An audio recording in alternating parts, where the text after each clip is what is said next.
our last presenter, we have Sherrie Simmonds with Zoom Accessibility.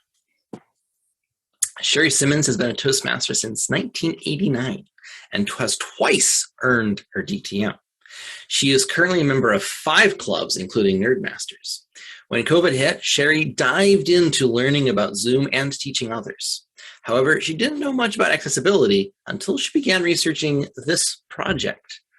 One of those handy things about being voluntold, right, Sherrie? That's right. Please welcome Sherrie with Zoom Accessibility. I'm going to provide Zoom notification of accessibility features tonight. Did you know that more than 38 million people in the United States have hearing loss or vision loss where they're unable to fully participate in online meetings? So I'm going to share my screen to talk about some of those things that Zoom is able to provide for us.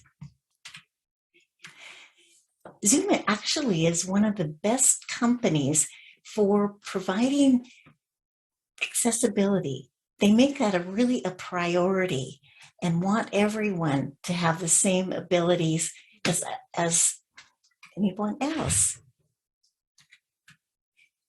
They have accessibility settings that can change the font size, have closed captions, keyboard accessibility, and screen reader support. And we're going to talk about each one of those. But first of all, we'll talk about the video options, multi-spotlighting. We've already kind of heard about spotlighting. Jonathan mentioned it. And it is really important if you have a sign language interpreter. So the host would be sure to spotlight that person so they'd always be showing on the screen. There's also the multi-pinning option. So the participant could pin someone else besides the spotlight. And if you didn't know it, if you can rearrange your gallery view. So if you're looking at your screen in gallery view, you can pull any of those around to get a different view and keep that on your screen. The Zoom settings. This is where you see my little blue arrow here. When you go to the Zoom platform here, you click on that little circle, and that's what you can use to get a lot of these settings. Here's the keyboard shortcuts. There's lots of things that you can use to navigate quickly, and people with disabilities often can use those.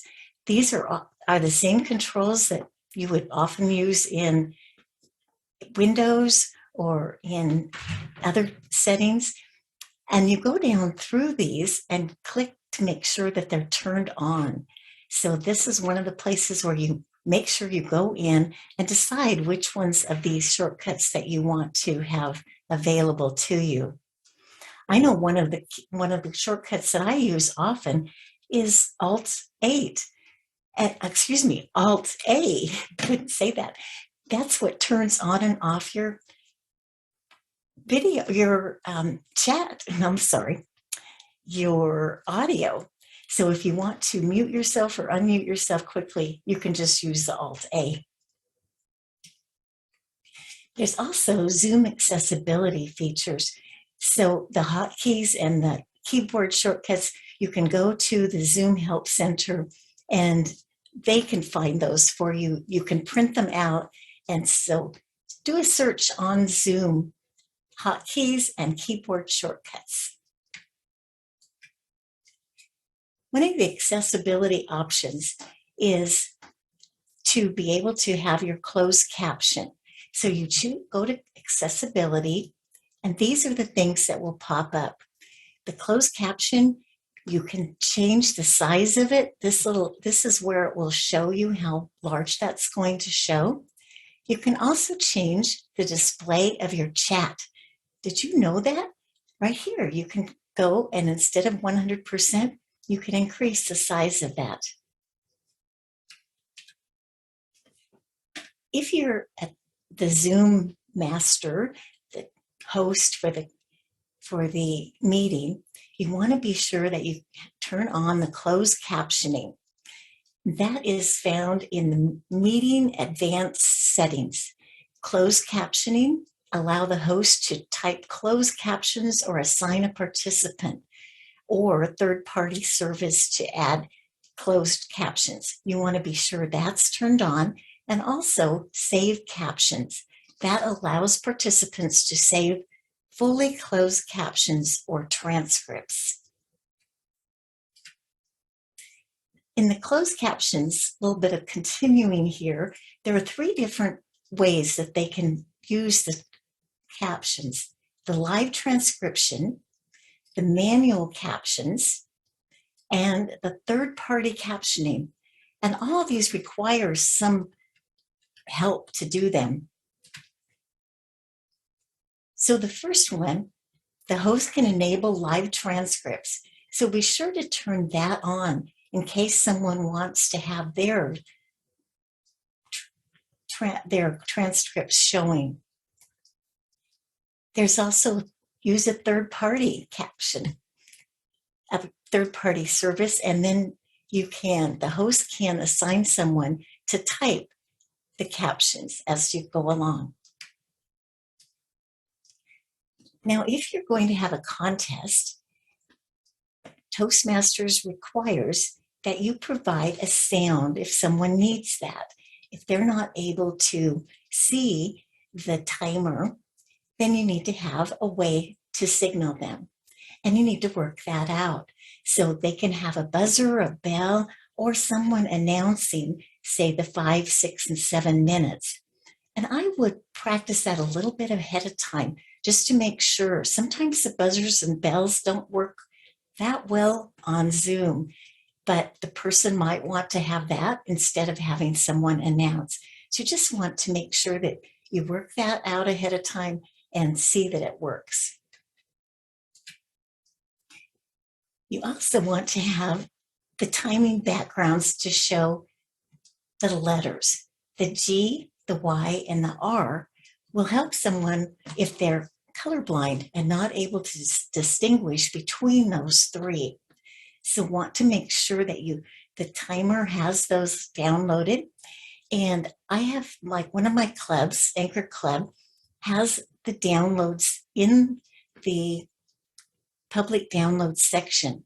So I am going to include that in the chat when I'm finished here. And you can go there and just click on the virtual backgrounds and you'll find those. I'll also put some directly in the chat too.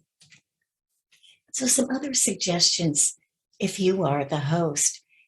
If you're doing breakout rooms, make sure that the interpreters are put into the same room as the person using the interpreter. If you're a speaker, slow down your pace. And if you're a speaker, describe your images or other visual content. You want to make sure that you limit the use of polling because there are significant barriers for some of the presenters and participants with disabilities. If you're using a whiteboard, be sure to describe what you're annotating. If you're using Q&A in the chat, give the option to ask questions by raising their hand because there's limitations when they use assistive technology with chat. And be sure to repeat questions in chat so those using assistive technology can hear. I hope that I've given you some ideas today on ways that you can make it more user-friendly and more accessible to everyone. Mr. Game Master. Game over.